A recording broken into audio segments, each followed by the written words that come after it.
In this video, we're gonna be talking about Herobrine, one of Minecraft's most iconic myths. Thousands of people have claimed to have seen him. So in this video, we're gonna be dissecting the origin of Herobrine, as well as why a myth brought a community together.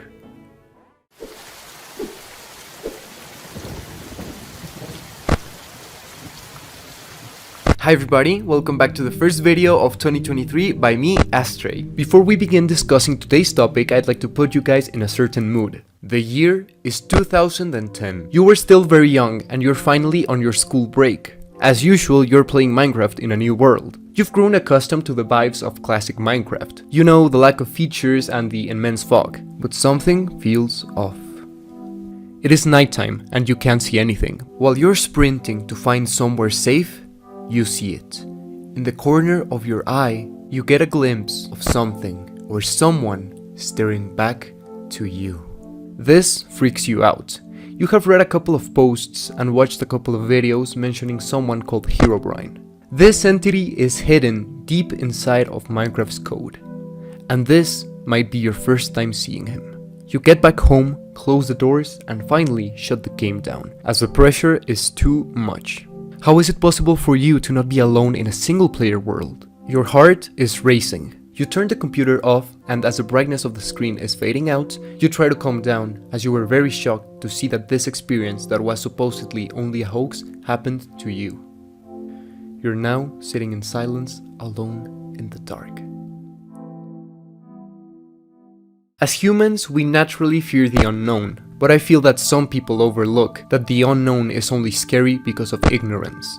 Ignorance is horror's best friend, and in the early 2010s, when most of us were still young, Minecraft was still only being developed by a single guy. We currently know that Herobrine wasn't real, but there was a time that people my age were a lot more innocent, as well as not being too tech savvy to know what Minecraft's code represents, so this was entirely possible. I now want to talk about the origin of Herobrine, and I know this has already been said a million times, but I have to briefly mention it as I feel the video would feel incomplete if I simply ignore it. Anyway, did you know that 96% of my audience isn't subscribed? And I know this is a very annoying YouTuber thing, but if you like my video, please consider subscribing, as it is the best way to support this channel.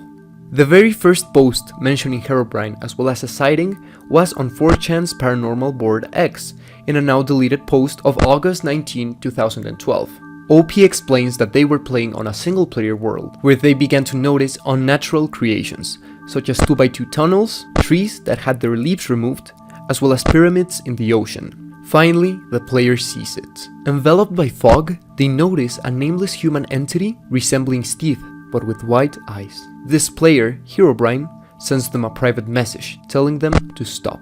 The player decides to snoop around and asks in various Minecraft forums if they have experienced something like this, and someone mentioned that they have. Apparently, this Herobrine person is Notch's brother, so naturally, OP decides to ask Notch himself if this statement is true. Notch mentions that he used to have a brother, but not anymore.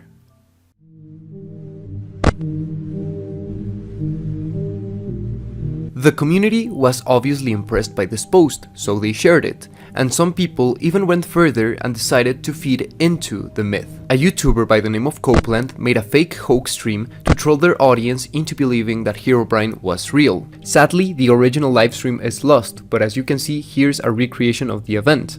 Apparently, Copeland was so scared they decided to delete the world to never meet Herobrine again. The next big hoax was by streamer Patimus, who showed a lava pool where Herobrine was standing. The transmission then cuts and he is nowhere to be found. Meanwhile, in the chat, Copeland used to post links to a website showing this GIF.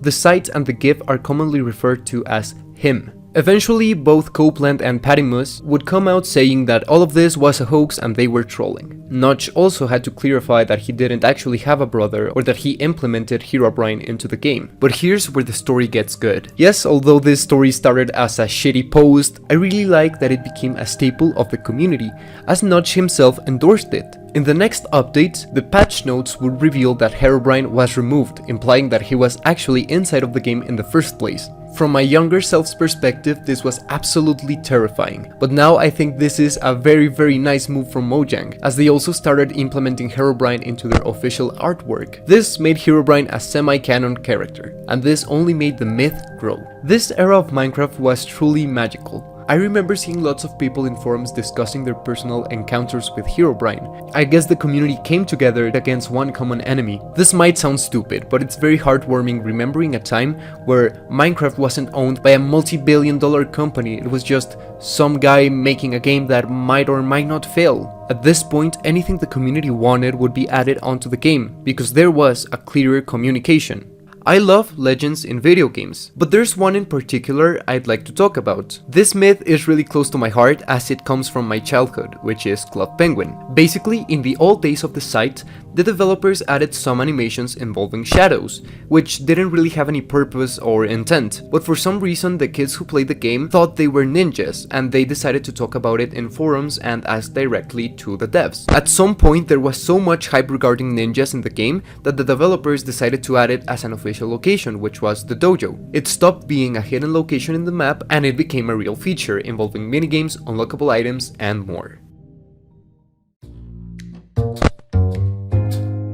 Sadly, we live in a time where this isn't possible anymore. I feel that a game needs to be very niche in order to accomplish this, as every day people are becoming a lot more tech savvy or have bigger audiences where they can disprove myths like Herobrine's. And I'm not saying this is a bad thing, as misinformation can really harm a community and its game, but I do feel that people and the internet itself has evolved to a point where we need lots of proof to make claims like this ones. In fact, I'd say the only legends and myths in gaming that are left are those involving the lore, instead of rumors involving secret game mechanics or characters. A secret in a game has to be purposefully added by the devs instead of something that the community can create. And when the devs are the ones creating the myths, they sadly don't stay hidden for much time. Let's take for example The Binding of Isaac Rebirth's Lost. The creator of Isaac, Edmund Macmillan, has mentioned that he thought that the Lost would be found in years from the game's launch, but the secret character was actually found 109 hours after release. He was obviously annoyed by this, so in later years he made an ARG involving a character named The Keeper, so data miners wouldn't have an easy time uncovering a mystery.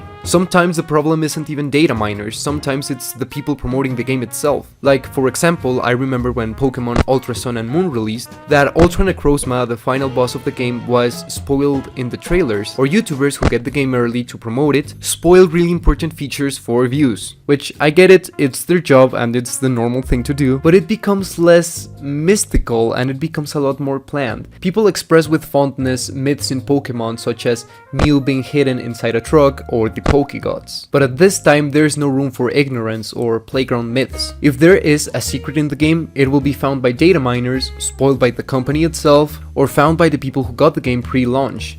So like, what's the point anymore?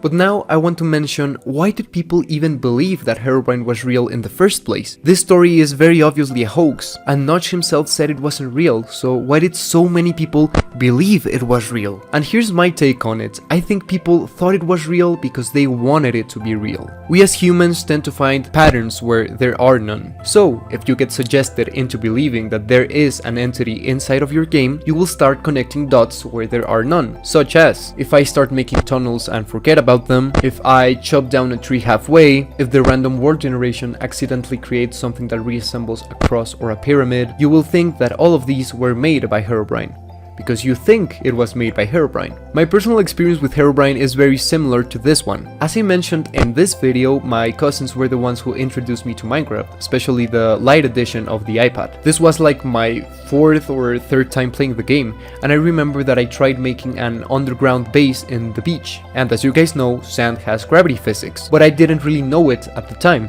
So when I was making my base, I noticed that the ceiling was falling and that my base was breaking apart. I showed it to my cousins and we were all scared because we already knew about Herobrine at that point. We were absolutely horrified because we did think that Herobrine was messing with our game, but it simply was ignorance. And weirdly, that ignorance made my Minecraft experience a lot more memorable and special.